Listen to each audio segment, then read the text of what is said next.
Welcome, everybody, to the NHL Weekly Show on the Grueling Truth Sports Network. The NHL Weekly Show is brought to you by nobody because we just started it. So if you're interested in being a sponsor, make sure you hit us up at Grueling Truth on Twitter or the Grueling Truth at gmail.com. All right, or just at Gmail. Is it .com? Sam, do you know what our email address is? I follow yours. I don't think I use the company's one. I'm just messing with you. This is the Grueling Truth at gmail.com. I'm your host for the show, Mike Goodpaster. My co-host, of course, as always, our NHL beat writer, Sam McGinnis. How you doing, Sam? I'm doing good. It was a good decade. Looking forward to another one. All right, and today we have a special guest, one of the beat reporters for the Columbus Blue Jackets. You've heard him last year when we did our playoff shows. Help me welcome to the show, Stuart Mason. How you doing, Stu? Doing pretty good. All right, so today, Sam, we started off with a little Winter Classic game, and you want to talk a little bit about the implications. Of course, Dallas beat the Predators 4-2. This was, for this early in the season, kind of a big game for the Predators, so they don't fall too far behind, wasn't it? Yeah, they were originally, before the game had gone over, they were actually pretty close in the standings, but if you look at it now, they're actually quite far. Minnesota's actually passed them, and so to get back into playoff contention, they'd have to pass two more teams just to get back up there. And losing a Winter Classic game is just a huge momentum killer on top of it. So that's a big blow for the Predators. And then on the Stars end of things, they just moved up to the third spot in their division. So they're now in contention for more playoff success. So it's been big time for both teams. All right, so Stuart, let's talk about the Winter Classic for us old folks. I think that this was a brilliant marketing ploy that the NHL started about a decade ago, and I don't watch a ton of hockey, but I do watch it. I got to watch a little bit of everything with what I do to get paid. And the one thing I don't miss is the Winter Classic, even when there's a bowl game on at the same time. Well, a lot of people they don't really watch the Winter Classic when there's bowl games on. Because I know a lot of the guys on my street, we were talking about this the other day, and they said, oh, man, I'm going to watch this. I'll DVR that and watch that later. I have to admit, I didn't watch it today, but I was kind of following a little bit on, Twitter and on the internet and stuff. But I tell you what, that's a good idea. And I know the folks here in Columbus, they've been wanting the NHL to let us have a game. But, we people got to remember, all these other teams have been in the NHL a lot longer. And, we've had an all-star game. We've been in the playoffs. We've had, what else have we had? We had the draft. And like Commissioner Bettman says, all in good time. And but you know what? I tell you what, having a Winter Classic game at Ohio Stadium would be nice. Of course, you'd have to have Ohio State's backing on this, but I don't think there'd be any problem with that. Yeah, you got to get the band there, see if the guy can dot the I on skates. Yeah, that would be kind of strange on ice, having a 100 and some member band. They'll have to make it expensive. They would have to do a mini version of it. How about that? Right, they have to. But that would be neat, and you'd probably have to have a team like the Detroit Red Wings would be one. That's a rival, although we've been beating them here lately. So that would maybe Nashville probably would be between Nashville and Pittsburgh. Yeah. All right, so let's go ahead and look. We're going to look back at the last decade in hockey on the show today, and we're also going to look a little bit to the future. And when we look at this, I know Sam was all excited to do the top 5 moments for the last decade in the NHL. So, Sam, we're going to let you start it off with your number 5. My number 5 is Winnipeg gets its team back in 2011. So the Jets came back to Winnipeg after being in Atlanta for a while, the Atlanta Thrashers, and finally getting their team back, and they're now booming. You can see the whiteout all the time if you watch their home games. It's quite the spectacle. All right, Stu? I would say probably in the, I would say the big youth movement. You know what I'm saying? There's a lot of young guys that came in the league that are making an impact now, and that would be my number 5. Okay. My number five, I don't know. Do I have five, Sam? That's the big question, but I do. Um, I think my number five would have been probably June 29th, 2016, where you get Hall for Larson, Subban for Weber. Stamkos resigns. And I said it was probably the most shocking day in reference to news the NHL saw the entire decade. First the Edmonton Oilers traded Taylor Hall to the New Jersey Devils in return for Adam Larson. And I think the hope there was that Hall, an elite talent, would get teams to budge on moving a top defenseman to help boost the Oilers' defense. It would have worked, except the return wasn't as elite, and the move was ultimately the downfall, for Edmonton as they barely improved. Hall won the Hart Trophy not too long after being dealt. But I think these trades here, with the Canadians trading Subban to the Predators in exchange for Weber, I just think this was a day that was probably news-wise one of the biggest of the entire decade, Sam. Yeah, for sure. It was definitely one of, as you said, if not the biggest news day that they had through the decade. A lot of big stuff going on there. All right, Stu, number four. My number four would be the Blackhawks. They won 3 Stanley Cups in this in the 2010s, and they started off winning in 2010 when Patrick Kane had that overtime goal. It gave them their 4th Stanley Cup. The Blackhawks always been. I kind of always liked them, even before the Blue Jackets got in the league. And I tell you, that's a team that was really, really good. Now they've kind of gotten kind of old. Yeah. Sam, number four. Mine is actually the Blackhawks as well. As Stuart said, they were a fantastic team throughout the decade until just recently. They've gotten pretty old, as Stuart has said. They did well with the 2010 goal, started the whole thing, and they were very consistent throughout the entire decade until just recently. So you definitely have to put them up there. All right. I actually got them at number three. My number four is the Pittsburgh Penguins win back-to-back Stanley Cups. This is also a salary cap era. And I think winning a Stanley Cup isn't easy as an individual or even as a franchise. What makes it even harder is a salary cap. And the Penguins crushed the dreams of the Sharks in 2016, a team that had been knocking on Stanley's door for the better part of a decade. Then they took down the Predators, who were seen as the top contenders that season, the following year. And I think the thing that was most impressive about this was general manager Jim Rutherford, who was able to add cheap young talent to play around the core of Crosby, Malkin, and Kunitz. And you also can't forget about the play between the pipes of Fleury and Murray, and it was incredible to see the same team during the salary cap era win the Stanley Cup back-to-back. So that would be my number four. My number three, so this is my turn to go, would be the Blackhawks winning 3 in 6 years. And that's something that used to be common when, me and Stu were growing up, but not so much nowadays, Stu. Yeah.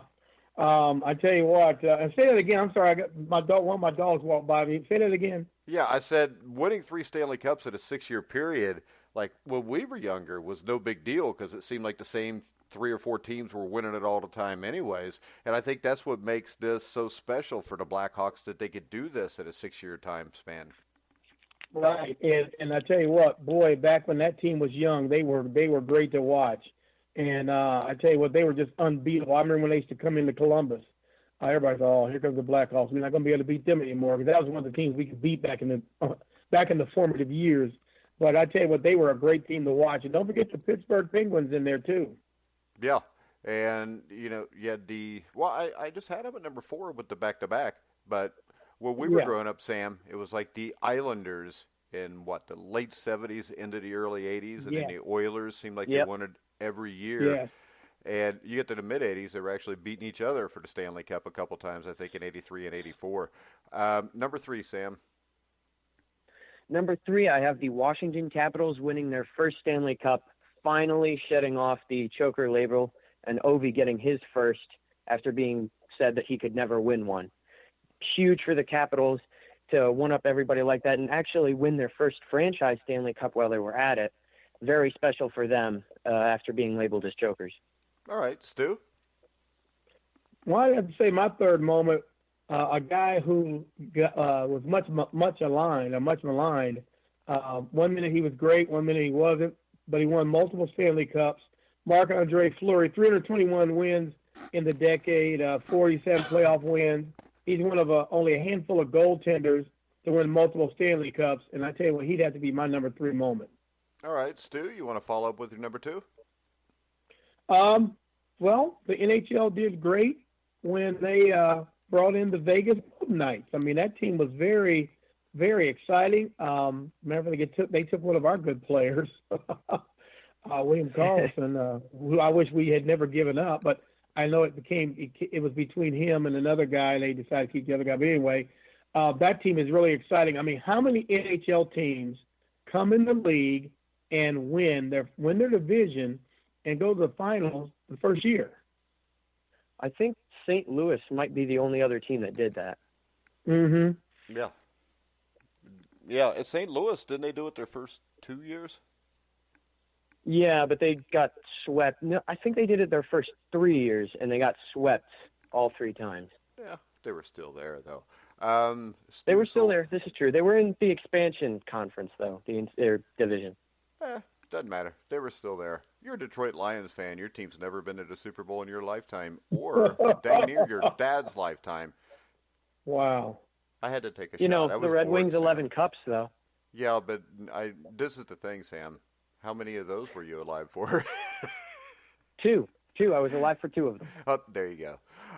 My number 2 was Vegas also, because you don't see expansion teams do that. Probably the closest thing to it would have been, the Panthers and Jaguars in like their second or third year, where they both made it to the conference championship in 1996 in the NFL. But I think that's pretty amazing. And the other thing that was great about that, Stu, was the fact that got people that maybe weren't even hockey fans to watch it, just because there was so much buzz coming out of Vegas and it was on ESPN so much that it really helped, I think, the popularity of hockey overall. Yes, and I tell you, I'm losing my train of thought here for some reason. I don't know why. My dogs keep bothering me. But anyway, repeat that question. My dog, you and Sam don't think I'm an idiot. Well, me and Sam already are idiots. So if you are, it'll just make we could change the name of this show to a triumvirate of idiots. What do you think? No, I usually use my studio upstairs, but I'm downstairs today because I was watching some TV. But I'm all right. No, but like I said, I'm glad you guys have me on. We have a good time with this. No, I don't think you guys are idiots. You guys are pretty smart. Sam, what's your number 2? Because to tell you the truth, Stu, 2? I don't even remember the question I asked you. Go ahead, Sam. My number 2 has got to be from St. Louis, from worst to first. It was quite incredible. I remember talking to my friend Caleb Rumping, a huge St. Louis Blues fan, right when they were at dead last place. And I messaged him. I was like, your team sucks, bro. And what happened is later, of course, he got revenge for that because they ended up winning the Stanley Cup. So it was just something almost never seen in sports, just cross sports, to see a team go from dead last to then first place and win a championship. That's just unheard of. And the NHL really, it's just incredible to watch something like that take place. And, of course, Jordan Binnington being so good in net his very first year and first playoffs, and he still did well. It's very incredible to see anything like that ever happen. The only thing I got out of that was Sam said, your team sucks, bro. Come on, Sam. Hey, you know Caleb Rumping. Yeah. Well, I mean, I don't know why you want to be mean to him, but all right. So I'll just start off with number 1. Oh, he got his revenge. It was fair. Plus, he could beat you up, too. He probably could, but he probably would have to catch up to me first, which is, for most people, I think he could pretty much impossible. You got that cast now. I'm faster than him. We'll see. Number 1 for me is St. Louis going from first to worst, or worst to first. Because really, usually by the time you get to January the 3rd, you pretty much know who the playoffs teams are going to be. And this is a team that came from dead last. Too bad we couldn't have brought up the Blue Jackets, because they got close to doing something miraculous last year. But I'm going with St. Louis at number 1. Stu? I agree with you guys. Actually, I had 2. One was St. Louis, and to bring them up. Last year, they came here to Columbus February the 2nd. They were in dead last place. And they won that game, and it seemed like after that, they just took off. That is unbelievable what they did. And like you said, Jordan Bennington in goal, he was fantastic. I remember the game here, he kind of stole it. They played bad on defense, but he kind of kept them in it till they won it in overtime. And but my number one is a guy I really liked, Nicholas Lidstrom. He won his 7th and final Norris Trophy. That's unbelievable, being one of the top defensemen around. Lidstrom, well, he was great, and he retired after that season. He was always one of my favorite players. Whenever he came in here, I don't care if they won or lost or they looked bad. Him being a captain, he was always available after the game, and so he'll be my number one. All right, Sam, what was your number one? My number one actually comes to something that isn't on the ice, but a show of the hockey world coming together after the Broncos bus crash. To see the NHL world come together for a tragedy like that and just help each other went beyond hockey and much more important than any Stanley Cup that could be won. And that has got to be my number one most memorable moment. Yeah, I just didn't want to remember it, if you know what I mean. Because I was coming off of this after these top 5 to bring up a couple other things. And the 2 things I would bring up that I think the 2 biggest stories in the hockey world were Humboldt and then the golden goal that started the decade with the Canadians beating the United States for the gold medal in the Olympics. Because I think that Olympic-wise, with what happened there, a lot of people that don't normally watch hockey will watch hockey during the Olympics. And I think that the NHL has really kind of missed a bus here, Stu, by not having the NHL players play in it anymore. Yeah, that's right. And, they have. And, I was thinking about that tragedy, too, but I was trying not to bring that up for, like, the reasons you're mentioning. But, yeah, that was great, the way everybody in the hockey world kind of banded around that.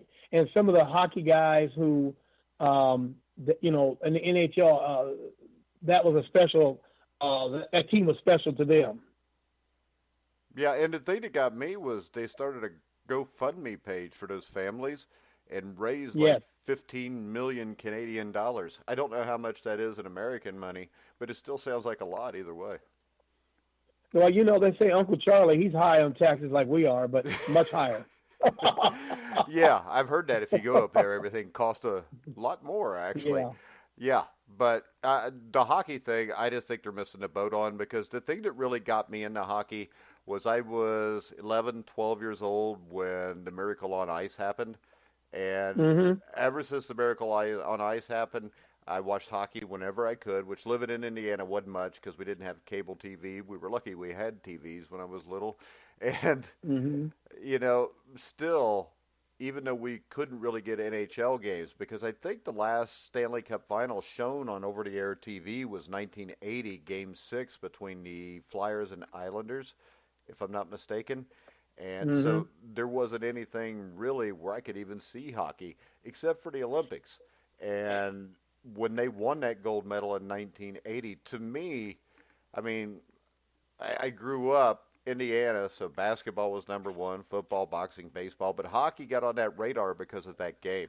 And out of every sports moment I've ever seen, that was number one for me. And I'll bet you there's a lot of Canadians, number one for them would have been the golden goals, too. Yes, and you know how the Canadians are. They love their hockey. We love baseball, football, and basketball here, but hockey is number one there. And, even talking to Joey Votto, and this being around the Reds, Joey Votto talks about hockey all the time, too. Yeah, because that's what everybody does. It's kind of like I'm from Indiana. Everybody from Indiana, except my younger son, loves basketball. Right. Let's see. What is our next topic, Sam? You want to go team of the decade, which to me I think has to be the Blackhawks. I'm actually going to take a slight disagreement here. They were very close for me, but the difference is the last couple of years, the Blackhawks have been absolutely atrocious, and the Pittsburgh Penguins have made the playoffs every single year for the entire decade, won back-to-back Stanley Cups in that time, and have had success with two different goaltenders. So I just have to put them just barely ahead of the Blackhawks, despite the fact that the Blackhawks won 3 championships. But see, this is my problem, Stu. I won't pick Pittsburgh first in anything because I figure most of those people are probably Steelers fans also. So I don't like the Penguins just because of the Steelers. You know, a friend of mine, he was he so notices things. One day we were just sitting around talking. We were watching the Reds and the Pirates. He said, "Have you noticed one thing that all the teams in Pittsburgh have gold and black as their colors?" And I said, "Yeah, I did kind of notice that because I'm covering NFL, the MLB, and the NHL. So yeah, I noticed that. That is, but I guess they all had that common theme and had the same color. Yeah, but Pittsburgh, Sam's right. They made the playoffs every year in that decade. Yeah, but would you rather make the playoffs every year or win one more Stanley Cup, Sam? I would rather win one more Stanley Cup, but you were asking about team of the decade, not what I wanted. Well, that's king of the decade. They won more Stanley Cups than anybody, didn't they? Yeah, but the last 2 years, they're about to go probably for tanking for quite a few years now if they can't get youth. Yeah, but so we don't care about that. Future. Over the last decade, though, they won 3 Stanley Cups. Yes, including these last 2 years that have been awful. The Penguins have not had a bad year despite injuries, despite having 2 different goaltenders. No matter what odds came up against them, they have still succeeded. Well, I will challenge you to this, Sam. I don't think you succeeded unless you've won a world champion or a championship. That's a pretty cynical way to look at it. No, it's not. It's a way to look at it. It's the way winners look at it, isn't it, Stu? Yes, well, like the Blue Jackets, everybody around here is just glad when they make the playoffs. Yeah. But like Nick Foligno says in the what do they call it? The postseason thing we have with them every year. He says the ultimate goal is the Stanley Cup. Yeah, we had a great year last year, but we didn't win. We didn't advance in the playoffs to the semifinals. Because I think if they would have got to the semifinals, they would have been playing the St. Louis Blues in the finals. But yeah, Stanley Cup is the ultimate goal. Yeah, so I completely understand where you're coming from, Sam. I just wanted you to understand where I was coming from. Fair enough. All right. Let's go ahead and look forward to what some of the trends are, what we hope will be some of the trends that shape hockey over the next decade. And I would start off with this. With legalized betting, Stu, what kind of effect do you think that'll have? Because I think the fantasy football and now the legal betting on football has been what's really driven this league. Illegal betting before it was legal betting. But what kind of impact do you think it'll have with the NHL? Well, you know what? What gets me is, and a lot of people in the media, you can ask anybody, they'll tell you, all these sports leagues that align with like DraftKings and all these other betting websites, I'm not sure. I think the NHL is with them, but I'm not sure. Don't quote me. But I do know that some of the other leagues are. They're telling the players not to bet, but then they're legalizing betting, or they're what's the word I'm looking for? They're not legalizing, but they're in connection with these people because they're giving them money for sponsorship is what I'm trying to say. Yeah. And so, and I've seen some of these DraftKings and some of these bet things on the, those walls around the NHL arenas. And so betting, I tell you, I'm not into betting. I'm not very good at that. I don't gamble. But I tell you what, that's one of the things that all the sports, like somebody in NASCAR said NASCAR should get into that or make, because they're losing all their star drivers and nobody knows who's in NASCAR anymore. So they need to do some things to reshape that sport. That's another topic. But that's another trend. Yeah, I think you're right. It's heading that way. Yeah, and I think that is probably good for getting people to watch the NHL. But I don't know how great it is, if you know what I mean. Right. Because I think the NHL looked at it from a standpoint of money. Oh, yeah. Well, they all do. And, I mean, that's what they're there to do, I guess, is make money. But, Sam, any opinion? The most I've ever bet was a pizza. So. Was that with Caleb Rumping? Was that with Caleb Rumping? No, but he actually did come over to my house one time and we had pizza, so close, but not quite. You'll have to tell Caleb, too, if he listens to this, every time he hears his name, he owes me, you, and Stu all $5 each. That's good promotion. I'll find ways to say Caleb's name.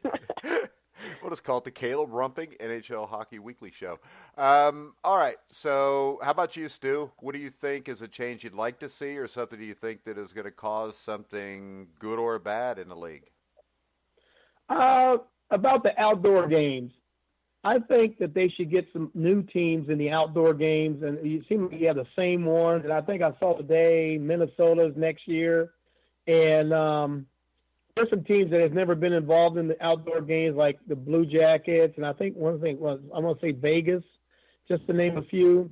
I think they need to move it around the league. I don't think they should have the same teams in it all the time. I know television has a lot to do with that, but from a standpoint of fan support, they should want to move it around. That's a trend I like to see. Yeah. Sam, what do you think of that? I think he's totally right. It would be nice to see a lot more fan bases get the chance to go to an outdoor game. It's a very different feel. And I think despite TV contracts and all that, they would actually be helpful to the NHL because they could get a lot of people from different areas involved in these outdoor games. Vegas would definitely have to go somewhere else to get to an outdoor game, though. Yeah, the ISO. Yeah, I understand that. Like they could come here. They could come here if they wanted to. You know. There you go. Yeah, LA will probably have a hard time with an outdoor game too. Yeah. Yeah, could be difficult. How about this? What if they just took 1 week and just had all the games played outdoors? That would be nice. That would be different. But it would be nice to see. Well, how about this, though? If you do that, though, do you take away some of the interest in it? You know, where 3 or 4 years down the road, maybe the Stars are playing in the big stadium in Dallas, the Cotton Bowl, and they're only drawing 20,000 people instead of 85,000. Mm-hmm. That's one thing about those outdoor games. You can set some attendance records. You know, I think I saw one time there was 85,000 somewhere. And I mean, that's unheard of for hockey. Like yeah. I tell you, I went to Lambeau Field when the Buckeyes played Wisconsin one year in a game up there at Lambeau Field, and that was great to see a hockey game in Lambeau Field, and that place is monstrous. Yeah. All right. Sam, what would you like to see, or what are you afraid we're going to see? What do you think in the next decade? I think we're going to see a lot more scoring. We've already seen this trend kind of come into the second half of this decade. I think it's only going to increase, and I think the NHL rules are really going to start helping that more because what they want is scoring. And the reason they want that is for more TV, more people coming to the stadiums. They want more people involved in hockey, and it will grow the sport for sure. It's got to be a lot more frustrating for goalies and defensemen, but as for the league, it will be healthy for it. All right, but isn't this kind of a league that goes through phases where you see a surge in goals and it'll drop off? And wouldn't it maybe just take one defensive team to come in like the New York Islanders and win, and then everybody's going to copy that style, and then maybe the goals per average goes down under 3 again? That depends, because there have been some teams that come and go and nobody remembers them in the Stanley Cup. But then there are other teams that change the entire sport as a whole. You saw this partially with actually the Penguins this decade, where the Panthers tried to replicate what happened with the Penguins having small but very skilled and athletic teammates. That didn't really work out for them. But the point is, it really depends on the remembrance level of a team, or what made them different enough for other GMs and other parts of the league to want to copy that. Yeah, but what I'm saying is, if you've got an offensive league and all of a sudden a defensive team wins it all, I think those are the teams that are memorable. Just like if you're in a defensive league and all of a sudden an offensive team comes through, it's just like if Lamar Jackson were to win the Super Bowl this year, everybody's going to want to go out and get a quarterback that can run. But if he fails and then you end up with more of a pocket passer to win the Super Bowl, then everybody just kind of stays the same, Stu. Yeah, I agree with Sam. I think the NHL is trying to go to this trying to up the scoring a little bit, because they've taken away some of the goalie protection that I think they release their decrease their padding or something like that, and I think they want more offense. Yeah, and then you got your in overtime you got your 3-on-3. Yeah. Yeah, so you got your 3-on-3 in overtime. That is what they that's what they did that so they get the scoring. And I tell you what, I like 3-on-3 hockey because it makes that 5 minutes go quick. I don't particularly care for the shootouts. I'd rather just see them play in overtime, to be honest with you. That's what I'd rather see them do. That shootout. Because I remember one time last year, there was a game where the Blue Jackets were playing, and they went through all the shooters before they finally won the game. And you're down to like your last shooter who's not really your best scorer, and you're trying to win the game with him? I'd rather see him just go that 3-on-3 and play 5 minutes of hockey, or maybe play another 20 minutes of hockey. And you know what I'm trying to say? But I know they already play 60 minutes, and you don't want to go to 80. But I just think that 3-on-3 hockey, because it opens up the ice, and there's a lot of scoring chances that you see in overtime that you don't see during the game. Yeah, and I think another thing, I want both your opinions on this, is Seattle. Stu? I like expansion. Seattle, I don't know how much of a hockey town that is, but I know the fans are excited about it. Just like a lot of people didn't know how much Vegas was going to be, but those fans out there have been great. They've been a great addition to the league. That gives us another place to go for the All-Star game. I welcome Seattle. I just kind of wish there were some other teams, some other cities that they could to get in. I'm trying to think who would be next as far as expansion, but I see the league adding a few more teams. Yeah, and I think you also probably have a built-in rival with the Vancouver Grizzlies or Vancouver Canucks, who aren't too far from them either. So no, see, matter of fact, isn't that just like right across the border? Yeah.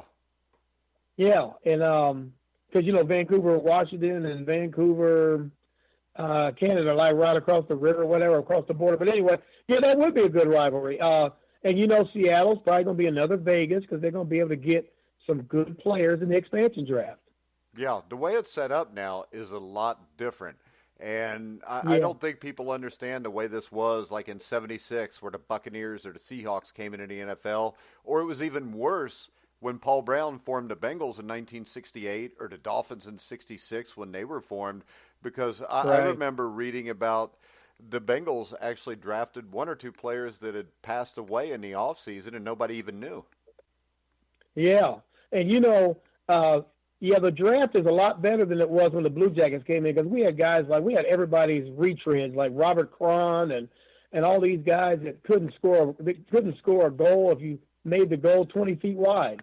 And, and half these guys I had never heard of it. I followed the NHL even before they got in the league. And so I'm saying, who the hell is Robert Cron? Who the heck is this guy?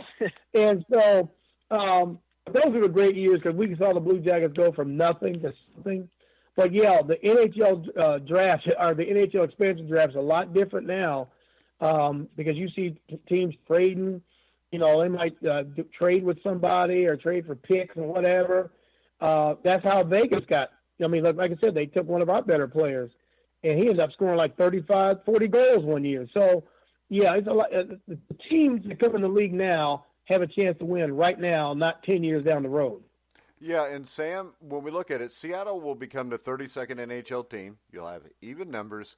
And I think the league has pretty much overall a strong economic outlook.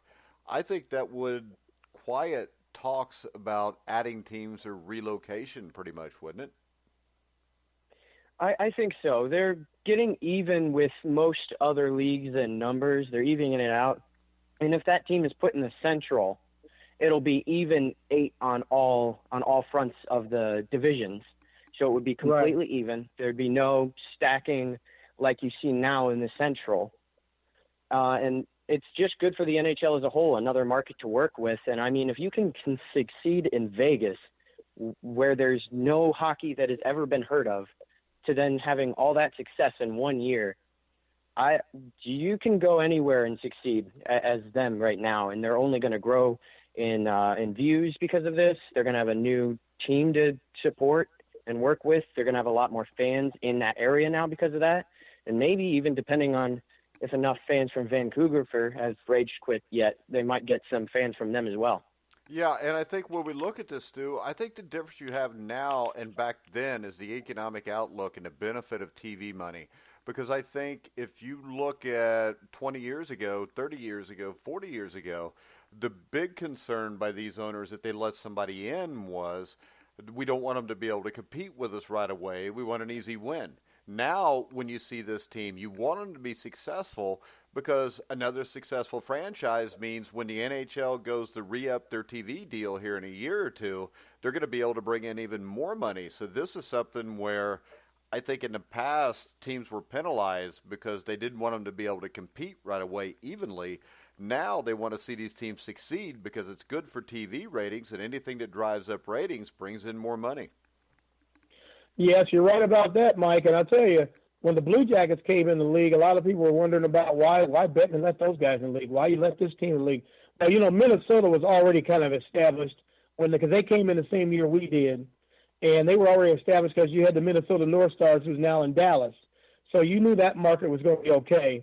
Columbus, we used to have the Columbus Chill. They were a minor league team, and they were successful. They sold out every game. And I tell you, they used to have promotions out the butt. And I tell you what, they really knew how to market that team. They only had a $5,000 or $6,000 seat arena because they played at the Fairgrounds Coliseum, which is like a mecca here because they play high school basketball there. And but Bettman said, "Look, I know Columbus is going to eventually be good." Yeah, we were sorry in the first years. I know we were. I sat at all those games. I used to say, "Why am I here?" But I enjoyed the Blue Jackets, and the team and the organization has treated me great. And I love the players. I love the team. And I kind of like stand out, if you know what I mean. Yeah. And so I tell you what, a lot of people in the league now respect the Blue Jackets and like them because they've been successful. And like you said, it all helps the TV deal because now the NHL can go say, "Oh, we got this team in the league. They're successful. We brought Vegas in. They're successful. We're in Seattle in. Seattle's going to be good. I'm not going to say they're going to win the Stanley Cup the first year or do what Vegas did, but they're going to be at least competitive." Yeah. Yeah. And if you look back in the day before, there'd be expansion teams in the NBA that would win 12 games. And there'd be teams in the NFL. 6 games. Yeah, you look at the Tampa Bay Buccaneers, they didn't win a game until the end of their second season. I think they lost their first 26 games in a row before they won the last 2 games in a 1977 season. And it really scares me that I still remember that, but I can't remember what I did yesterday, Stu. Yeah, well, the thing with it is, though, I remember those days with John McKay. Remember him? Oh, yeah. Had no business coaching in the NFL anyway. Great college coach, but no, not the NFL. Hey, you know what, though? He was other than Paul Brown, who got the Bengals in their third year of expansion to win the AFC Central and go to the playoffs. If you remember, John McKay had that team in their 4th year in the NFC Championship game in Tampa Bay. Yeah, I remember that. But I know early on people were saying, "Oh, he's in the area he don't belong." Like I said, an expansion team with an expansion team, you got to have patience. You got to have good scouts. You got to have good ownership. You got to have good front office people. And see, that's what they had here in Columbus. We always had that, and it got this team over the hump. I tell you, when they brought in John Davidson and Jarmo Kekalainen, those guys really, really meshed together. Of course, they were in St. Louis together, so that helped. And, I really hate to see I really hate to see John Davidson go to the Rangers because they're going to be good one of these days again.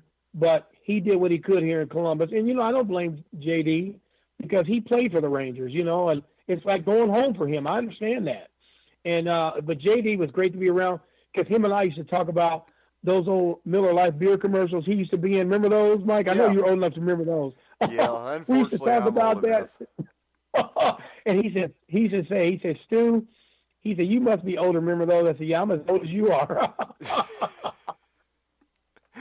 Yeah, unfortunately, I remember all that stuff because I'm I old. tell you, those were the days. We'd have to show Sam old VHS tapes to be able to have him understand it.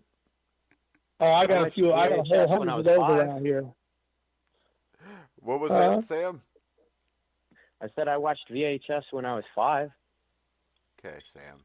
You know, Stu, why do we even have Sam on with us? I mean, he always mocks us because he's young and going to live forever. He'll be doing this show by himself 20 years from now. Me and you'll be in an old folks' home. Yeah, well, Sam is from another dimension, another age group, and his opinion is welcome because he sees things a little different than we do, and there's been some new trends coming along since he's been around. So, it's always good. Like, you and I are the older guys, and he's a younger guy. It's always good to get that young opinion, because the young kids, they know a lot about a lot of this stuff. That's a lot of this technical stuff. Yeah, but a lot of the young kids are morons. That's why Sam's here, though, because he's the one I found that's not. Don't let that go to your head. I appreciate Sam. that. You're welcome. And it goes both ways too, because I might have some stuff and some new things as well. But there are a lot of things you guys say, like, because I've been too young, I don't know about. So I learned just by being around you guys. So it goes both ways. All right, we'll keep Sam then. He was complimentary to us, Stuart. Yeah, keep him around. I know you'll need him, so you better keep him around. Yeah, I'm not going to make it much longer. You're right. So, all right. So let's talk a little Columbus Blue Jackets. Right now in the Metropolitan Division, they are sitting in 6th place. 18 wins, 14 losses. They got 44 points. I think it puts them like 10th overall in the Eastern Conference. So where do you think they stand right now, Stu, and what are the chances for a playoff run? A month ago, before December started, I thought they had no chance. But this team has, like I said before in the show, this team has shown a lot of resiliency. They got a whole bunch of guys on the injured list. They've got Josh Anderson, Cam Atkinson. They got Oliver Bjorkstrand. They got Brandon Dubinsky. Corpusalo's now out week to week. Sonny Milano.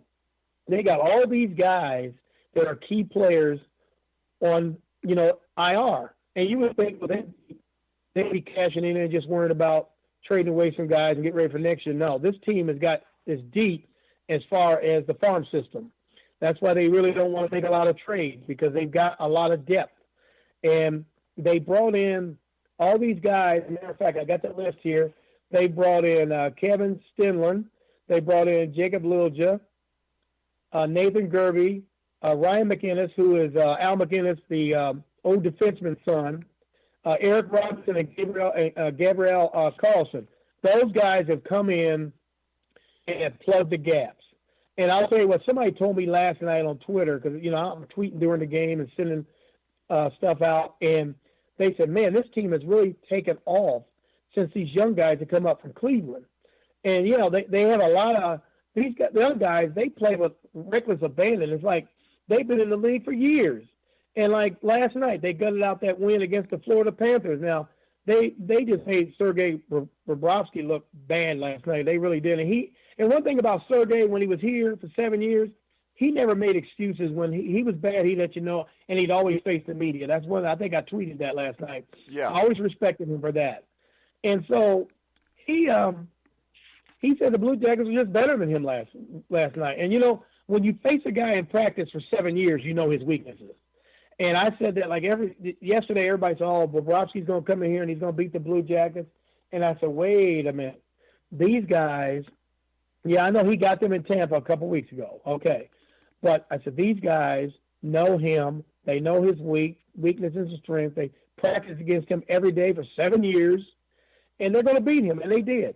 And last night, they dominated the game. And this team has really surprised me because they're at 44 points right now. They got 11-point streak. And they have won some games that I didn't think they'd win. They come from behind and won games. And the Blue Jackets have always had this problem. In the third period, they always give up leads. That's been their moniker since they've been in the league. And they still find a way to win the game. And I tell you what, one guy who was added to this team, a lot of people said, oh, he wasn't nobody and all that, but Gustav Nyquist, they got him. He was with the Red Wings last year and another team. I can't remember. I remember him distinctly when he was with the Red Wings. He's a good player. He's come in and kind of been the Artemi Panarin guy. And, he doesn't have 20 goals and all that. He's got 9, but he's got like 18 assists. And he's been a steadying influence on a lot of these young guys. And he's been a good pickup for this team. And they signed him right when Panarin signed with the Rangers and when Bobrovsky left. So this team, I would say if they get in, we're looking at the 8th spot. I don't know if they can get any higher than that, but the fans around here don't care as long as they get in. But with John Tortorella as the coach, the sky's the limit. He's not looking at number 8. He's probably looking at moving higher than that. But I tell you what, they've gotten themselves right back in the mix because Florida was way ahead of them. They're at 45 points. We're at 44 because we picked up those 2 last night. And the team is starting to play better at home. And they've always played pretty good on the road. They're 6-6-6 on the road, but they've always played pretty good since this decade started, the 2010 decade started on the road. They've always been pretty good. But if they can win their home games and beat the teams they're supposed to beat, this team's going to be right there. And I do look for them to make a trade to maybe get now Korpisalo is on the All-Star team. But I look for them. Now, this Elvis Merzlikins, he's going to be good. He's going to be the next Bobrovsky. But I don't think his time is right now. His time's right now because Korpisalo's hurt. But I tell you, I look for them to go out and get a goaltender. I really do. Because Kirby's got to have somebody behind him so when they go to the playoffs, he's got a backup. All right, Sam, you got any Blue Jacket questions for Stu? Not a question, but I will say this. This might come as a little bit of a blow since we do have a Blue Jackets writer on. I'll actually say that I think both the goaltenders picked for the Metropolitan Division were probably not my first 2. I probably would have picked Thomas Greiss first and then Matt Murray. I think they deserved it a lot more than Braden Holtby and Korpisalo. Didn't quite understand that. But I'll say this. The Blue Jackets currently, I would say, have a chance, but my one issue is that the teams they would have to beat to get there would be the Hurricanes and the Penguins, who are both very good. It's within reach, but it would be very difficult. It would certainly be an accomplishment if they could. We have the Blue Jackets usually against the Penguins. They usually win at home, and they usually lose there. You said Carolina's the other team? Yeah, Carolina's going back and forth with Pittsburgh, so it'd be one of those teams that the Blue Jackets would have to overcome. Carolina, we seem to be able to beat them. It's going to be difficult, but they have to stay on this streak that they're on. They'd have to, before early in the season, win 1, lose 1, win 1, lose 2, win 3, lose 4, all that deal. They kind of got that sorted out, but I think it was more of a guys getting used to each other because they were incorporating all these new guys like Gavrikov and guys like that on the defense. Now all these guys are comfortable with each other, and they're going out and playing. Now, I know you don't probably see, and you're right, Murray and Greiss are good goaltenders, but I tell you what, Korpisalo has really impressed me because I never thought in my mind he would ever be a number 1 goaltender here. I always thought they were going to go out because I kept hearing rumors about Jonathan Quick. I heard there was talk about them going and getting the guy from New Jersey, but then he got put on waivers. So, he's not coming here. But Korpisalo has really entrenched himself as the number 1 guy. Too bad he got hurt the other night against Chicago in that shootout. But that was unfortunate. That was very unfortunate, especially at a time when he has been one of the key factors in this point streak. But his goals against average is only 2.49. That's pretty good. His is lower than Bobrovsky. Bobrovsky's is 3.26 and went up last night. The thing of it is, I'll tell you what, Bobrovsky's going to find out that in Florida, he don't have the defensive core he had here. Like here he had Seth Jones, he had Werenski, he had all those guys. Biggest difference. That's the big difference. Right there is the defense. A goalie can be good, but behind any bad defense, you're not going to do half as well as you did with a good one. And, Keith Yandel, who's a defenseman, who was one of the top defensemen in the last decade, he's with Florida, and he said last night, we got to do a better job in front of Sergei. And, Sergei's finding out. The reason why he's struggling, because he's only 14-11-4, But the thing is, the reason why he's struggling is because his defense is not very good. The Blue Jackets have a superb defensive core, and that's the reason why Corpusalo is 17-10-4, because he's winning because of them. They're helping him out. But I tell you what, yeah, it's going to be tough to get by Pittsburgh and Carolina. But I tell you what, take them one at a time. Let's get past Carolina, and then we'll worry about Pittsburgh. But like I said, I don't really see them getting past the 8th spot. No, I don't see that. No, and there comes the next question. Do you think there's a chance they could beat Boston? Because they upset the Lightning last year, but I think that was partially due to them. Do you think they could come back this year after having lost to Boston previously and beat them this year as the number 8 seed? Because that's more than likely who they'd have to play, either them or Washington. You know, Washington hasn't been a problem for us this year. We got a winning record against them. Boston has always been a problem because Boston is more physical. And, you know, they got guys, you know, they got Zdeno Chara, and they've got some big defensive players that we've always had some issues with. But, yeah, Boston's going to be tough. But the idea is to get there because, like I said, last year nobody thought we'd beat Tampa Bay either.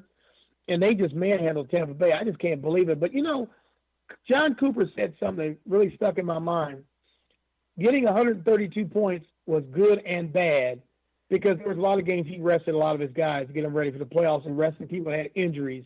He says it's kind of a good and it's also a curse. So when you have that many points, you get to rest guys. He went wrap up the division early and all that.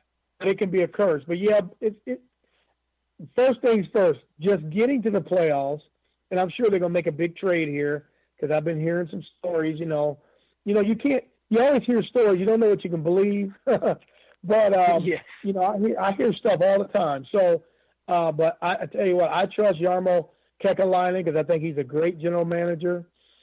He never lets a bag out of a hat what he's going to do. You know, I got guys telling me, oh, well, Jarmo told me this. Jarmo ain't told nobody nothing. These guys that say, oh, Jarmo told me this, Jarmo told me that. There's a guy here in Columbus. I won't mention any names on the air, but I'll tell you off the air. There's a guy here in Columbus that says, oh, Jarmo told me this, and Jarmo told me. This guy don't even cover the Blue Jackets. He's not in there every day like we are. He's not in there covering the games, or he's not at practice. Now, I admit, I don't go to practice because I have other things that I have to cover that's more important than practice. But there's guys that are saying, oh, yeah, Jarmo said he ain't said nothing. But I'm just saying, through the rumor mill, you hear stuff. And when other writers come in town, they say, well, I heard this. And I kind of listen. I don't chime in. I just listen. And, okay, let me put that in my memory bank. Because last year, I heard that we were going to go get those guys from Ottawa. And it was true. We went and got them. But, you know, a lot of people say, well, if we had those guys this year, we'd be okay. And I'm not so sure about that. You know, those guys were brought in here to help us in the playoffs, and they did. But them being here long term, I never saw that. No, you bring guys in not so much for long term. You bring them in to get you through the playoffs. But all teams do that. All right, guys. I think we're about done for tonight. We're about an hour in. Stu, you want to tell everybody where they can find you on social media? Yes, Stu Mason on Twitter at Mega Sports News, and then on Facebook. You know, I'm on there. Mega Sports News, and then my website's megasportsnews.com, and I'm all over the place. So Instagram, Stu Smith. So, you know, I tell you what, I don't have as many fans as a lot of people. Like somebody told me one time, I had a guy tell me, you know, I got 4,000 fans. You only got 500. Well, you know what? I don't care about that. Those 5,000 aren't going to get you into heaven. You know what I'm saying? Yeah. You know, some of these guys, you tell me, you know, I don't even care about that. I'm blessed for the fans I have or the followers I have. I appreciate every last one of them. And I appreciate you guys for having me on. I really like doing this. And, of course, I'm sorry my voice is a little hoarse. But hey, you can do it every week with us if you want. I'd have to find – you have to let me know what day and all that, and I'd let you know. You could pick the day and the time, correct, Sam? My schedule is busy enough that might not be possible. It'll be possible because, hey, this is the thing, Stu. We'll just get rid of Sam then. So you just tell me the day and the time. No, don't do that. No, don't do that. However, I will say this. I would love to have you on more times this year for sure. Okay. We can deal with that. Sam, tell everybody where they can reach you. Maybe Stu could hook us up with some Blue Jacket credentials. He's got to hook up there in Columbus. Yeah. All you gotta do is call Todd Sherrock and tell him you know me, and I don't think there'll be a problem. Okay. Maybe we'll have to take him up on that, Sam. They're not going to sit us way up high if we got to drive 2 hours to go see the game, right? What do you say now? I said they're not going to put us way up high, are they? We're up high anyway. We're on the 10th floor. Well, what do they feed the media before the games? That's a real big backbreaker, deal breaker with me. Well, the food is good. It's $10, but you eat all you want. And during the game, they always have snacks and stuff like that, and all the beverages you drink. Now, when I say beverages, I ain't talking about gin and tonic and all that kind of stuff. Gin and tonic? I'm talking about like salt drinks. But no, the Blue Jackets take care of us. They're really good. Todd Sherrock or Karen Davis, either one of them. Talk to Todd first. Yeah, because I get spoiled by Xavier because they give you a free Montgomery Inn ribs every game. Yeah, I like Tom Iser. Tom's a good guy. Other guys, Tom's quiet. You know what? His job ain't to be your friend. His job is to assist you with your job. That's what a lot of people tell me about Todd Sherrock. He's not friendly. That's not his job. His job is to assist you in doing your job. Yeah. His job is not to come over to your house and be your pal, you know? But, Sam, where can everybody find you on social media? You can go to Instagram, Twitter, Facebook at SamuelMcG22, and you'll find me. All right, guys. Very good. I bet Sam's got a lot of ladies, don't he? Oh, no, none at all that I know of. Wow, we're going low now. Sam don't need I no thought I was ladies. already at a low. I told Sam to stay away from the ladies. The ladies just cause problems. Oh, okay. All right. Wow. But wanted to talk, my man. Like what? What's that mean? I'm married, dude. I can't have ladies. I've been married for almost a quarter of a century, Sam. Longer than you've been alive. That's actually true. Yeah. And I was married for 30 and a half years, so that's probably more than he's been living, ain't it? Oh, yeah. Sam's only what are you now, Sam? 9, 10? I'm 17, and I'll be 18 in February. Oh, okay. Well, this is the thing. He's a young guy. When you get as old as me and Stu, if you're 17 or 18, you look like you're 9 or 10. Probably true. I know. It's true. People tell me that all the time. Yeah, I have people tell me, I'm used to it. I have people all the time tell me, I'm 30 years old. I mean, you look 14 to me. All right, guys. Remember, tomorrow at noon, me and Anthony Servino from the FF Face Off, we will welcome in Samuel Teets to break down his quarterback rankings for the end of the season. That'll be at noon. On Friday, myself and Andy McWilliams will be on here to do a little Xavier basketball preview for this weekend's game against St. John's, so make sure you check it out. I bet you know Andy Mack, don't you, Stu? Yes, I do. Andy Mack, one of my favorite Xavier Musketeer announcers, and I just loved him when he did Sports Talk.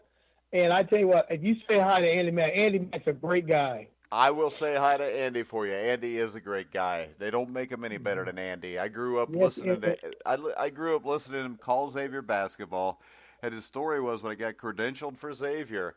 I got excited because I go in and I look at the table, and they got me sitting right next to Andy Mack, and I'm like, hell, Andy Mack. And I come home and I tell my wife, I sat next to Andy McWilliams, and she goes, who's that? But she doesn't like sports, so...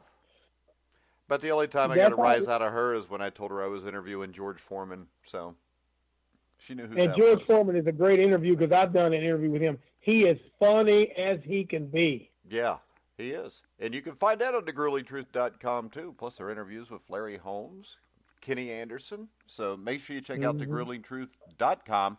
Also, tomorrow at 3 o'clock Eastern, we will have the Indiana Basketball Weekly Show with Kent Sterling. Make sure you check that out. But for now, remember you can find us on every platform that carries podcasts, including iHeartRadio, Spotify, TuneIn, Spreaker, Stitcher, YouTube. Wherever you find podcasts, you'll find The Grueling Truth. So for Stu Mason, Sam McGinnis, I'm Mike Goodpaster. You've been listening to The Grueling Truth, where the legends speak.